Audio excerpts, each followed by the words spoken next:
Hey, I'm meteorologist Doug Myers with the latest forecast for the week ahead, and it, of course, is July 4th later on this week. So for many of you, it's a shortened work week. For me, it's a full week because I took my days off last week for the holidays, Juneteenth and July 4th. So I'll be here every day this week, keeping you updated on what to expect weather-wise. Yesterday, for the final day of June, it was quite the cool day across the area. Hopefully, you got outside to enjoy it after a lot of hot days beforehand, although Saturday was cool as well. That Wednesday, for whatever reason, it's missing, but it did get up to 90 degrees on that day. I'm not quite sure what's going on with that, but you can see for the majority of the final second half of the month was very hot. We also had several opportunities of rainfall, or several days that we had rainfall, with the most being the 19th on that Wednesday. So we certainly got close to where we should have been for this time of year in Topeka. Exactly where you should have been in Emporia was 0 with departure from normal, above average in Manhattan, and slightly below average in Concordia. Taking a look at some other stats, average high temperature 90 degrees, which is warmer than last year, warmer than where it should be as we continue the general warming trend in general, as we continue with the warming world, if you will. Average temperature 3.4 degrees above average when factoring in the lows.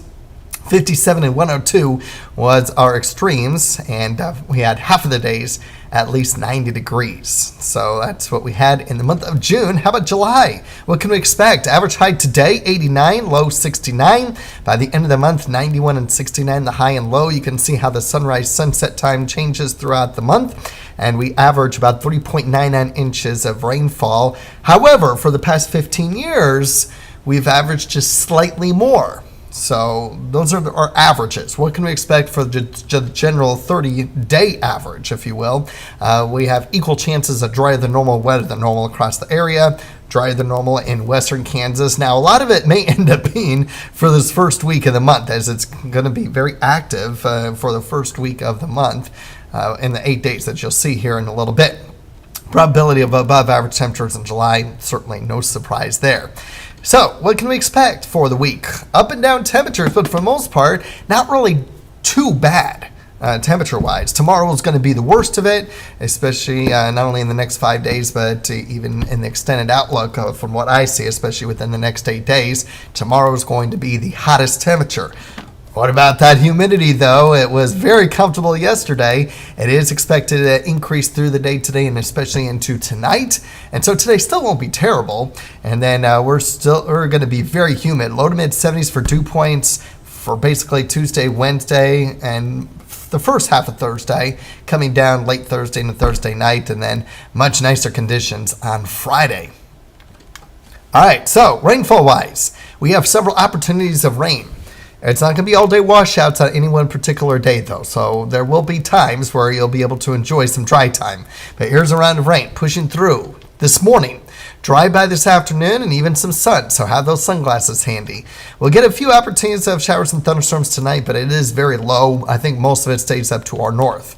Otherwise, we will be keeping an eye on late afternoon, evening development for tomorrow, as another round of potentially heavy rainfall pushes through the area on your Tuesday, even into Tuesday night.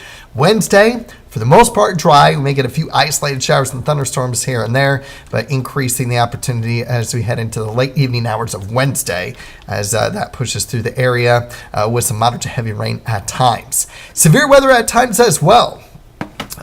Very low opportunity this morning. I think that marginal risk is mainly for the overnight periods, though.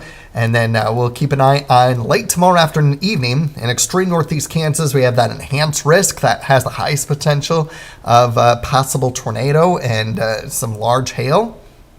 And, of course, wind. And then Wednesday, early in the morning, then again, mainly overnight with that marginal risk of severe weather. So several opportunities. I think most of the day Thursday will be dry, but it's more important that the timing of that Thursday night chance, it's in the evening. It's during the time you may be setting up fireworks. It's still several days out where a lot can change, and we're just going to have to take this weather pattern on a day-by-day basis with our storm chances. But I do think, for the most part, once we get past that Thursday evening time frame, we do get a chance to mainly dry out Friday into the weekend. A slight chance of storms Sunday night again, and then mainly dry Monday. But we're going to have to take this day by day.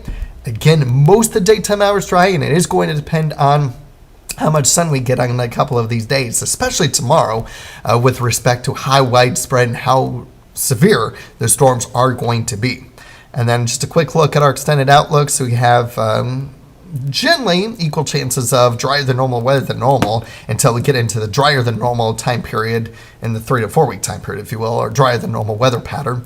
And other than the 6 to 10 day forecast, which is equal chances of below normal and above normal, or above normal in the 8 to 14 and the 3 to 4 week outlook, as we may start to see drier conditions and higher likelihood of hotter conditions as well. So keeping an eye on all of that, and that includes today. Depending on how much sun we get will depend on if temperatures stay in the 80s with a little bit more cloud cover, or reach the 90s if we do get a better chance of getting that sun. So of course, make sure to keep checking back in daily, at least twice a day, in the morning and afternoon, for updates on our weather forecast, because there will be changes. It's not because we don't know what we're talking about.